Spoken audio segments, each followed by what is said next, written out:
വന്യജീവി ആക്രമണം പതിവായ കണ്ണൂരിലെ ആറളം ഫാമിനുണ്ടായ നാശനഷ്ടങ്ങൾ നികത്താതെ സർക്കാർ. വന്യജീവി ആക്രമണത്തിലുണ്ടായ നഷ്ടം 91,77 ലക്ഷം രൂപയാണെന്ന് ഫാം വനം വകുപ്പിന് സമർപ്പിച്ച റിപ്പോർട്ടിൽ വ്യക്തമാണ്.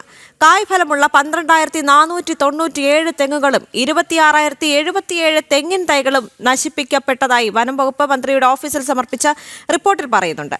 2017 മുതൽ 2024 ഡിസംബർ വരെയുള്ള കണക്ക് പ്രകാരമാണിത്. ജനം എക്സ്ക്ലൂസീവ്.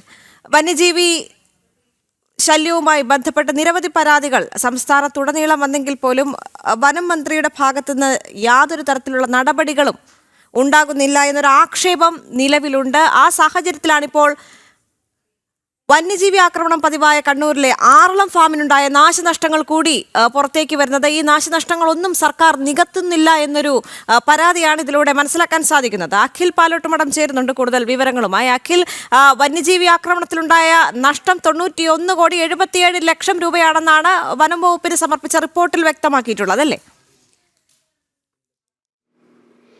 ദേവിക, സംസ്ഥാനത്ത് വന്യജീവി ആക്രമണത്തിൽ കൃഷിനാശം സംഭവിച്ചതിന് പുറമെ പല ആൾക്കാർക്കും ജീവൻ വരെ നഷ്ടപ്പെടുകയും വലിയ പ്രതിഷേധങ്ങൾക്ക് സംസ്ഥാനത്ത് സാക്ഷ്യം വഹിക്കുകയും ചെയ്തിരുന്നതാണ്. ഈ സാഹചര്യത്തിലാണ് സംസ്ഥാനത്തെ കഴിഞ്ഞ 8 വർഷത്തിനിടയിലുള്ള വന്യജീവി ആക്രമണത്തിലെ നാശനഷ്ടങ്ങളുടെ കണക്ക് ഇപ്പോൾ വനംവകുപ്പ് മന്ത്രിക്ക് സമർപ്പിച്ചിരിക്കുന്നത്. 91.77 കോടി രൂപയുടെ നാശനഷ്ടമാണ് സംസ്ഥാനത്ത് വന്യജീവി ആക്രമണത്തിൽ, അതായത് കാട്ടാനകളുടെയും കാട്ടുപന്നികളുടെയും കുരങ്ങുകളുടെയും ഒക്കെ ശല്യം കൊണ്ട് സംസ്ഥാനത്ത് ഉണ്ടായിരിക്കുന്നത് എന്നതാണ് കണക്കുകൾ മനസ്സിലാക്കാൻ സാധിക്കുന്നത്. കായ്ഫലമുള്ള 12,497 തെങ്ങുകളും 26,077 തെങ്ങിൻ തൈകളും ഈ കാലയളവിൽ ഏറ്റവും കൂടുതലായി നഷ്ടപ്പെട്ടു അല്ലെങ്കിൽ നശിക്കപ്പെട്ടു എന്നതാണ് നമുക്ക് മനസ്സിലാക്കാൻ സാധിക്കുന്നത്.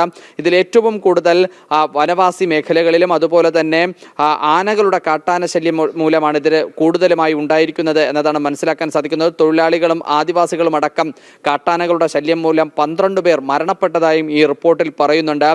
റബ്ബർ തൈകളുടെ നഷ്ടം 4,757, കശുമാവിൻ്റെത് 3,031, കുരുമുളക് തൈ ആകട്ടെ അത് 4,446, കശുമാവ് ഗ്രാഫിംഗ് തൈകളാകട്ടെ 8,190, കമുകൻ തൈകൾ 2,897 കമുകൻ തൈകളാണ് ഈ കാലയളവിൽ കൃഷിനാശമായി കണക്കുകൂട്ടി ഒരു റിപ്പോർട്ട് സമർപ്പിച്ചിരിക്കുന്നത്. കാട്ടാനകളുടെയും കാട്ടുപന്നികളുടെയും കുരങ്ങുകളുമാണ് ഇവയിൽ ഏറ്റവും അധികം കൃഷിക്ക് നാശനഷ്ടം സംഭവിച്ചതെന്നും റിപ്പോർട്ടിൽ പറയുന്നുണ്ട്. എന്തായാലും സർക്കാർ ഇക്കാര്യത്തിൽ മെല്ലെപ്പോക്ക്, അതായത് വനം വകുപ്പും വന ഉദ്യോഗസ്ഥരും വനപാലകരും എല്ലാം തന്നെ ഒരുപോലെ മെല്ലെപ്പോകുന്നതിൻ്റെ പരിണിത ഫലമാണ് ഇത്തരത്തിലുള്ള നാശനഷ്ടങ്ങൾ എന്നതും ഈ റിപ്പോർട്ടിന്റെ ഭാഗമായി ഒരു വിമർശനമായി ഉയർന്നു വരുന്നുണ്ട്. എന്തായാലും സംസ്ഥാനത്ത് കഴിഞ്ഞ 8 വർഷത്തിനിടയിൽ ഉണ്ടായിരിക്കുന്നത് വിലമതിക്കാനാകാത്ത നാശനഷ്ടം തന്നെ എന്നാണ് ഈ റിപ്പോർട്ടിന്മേൽ നമുക്ക് മനസ്സിലാക്കാൻ സാധിക്കുന്നത്. ദേവിക.